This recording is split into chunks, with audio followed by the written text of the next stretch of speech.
Paalam, Lolong.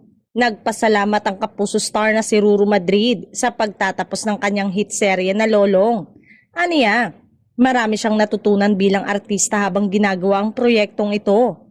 Papalapit na ang pagtatapos ng hit serye ng GMA Public Affairs na Lolong, Pangil ng Maynila. Sa final week nito, itutulak ni Ruru Madrid ang mga limitasyon ang kanyang buhay upang protektahan ng lahat ng kanyang minamahal. At sa nalalapit na pagtatapos nito, Ruru offers viewers an exciting sneak peek into what awaits them during the highly anticipated finale week.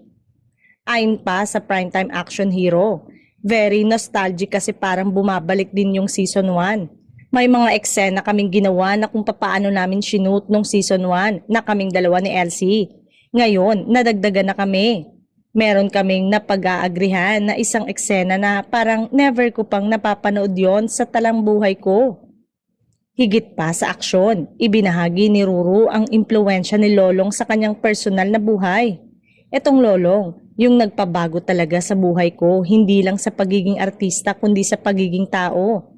Sa kabila ng lahat ng binabato sa iyo ng mundo na bigla kang magkaka-injury, biglang magkaka-pandemic, biglang magkakaroon ng kung anumang aksidente.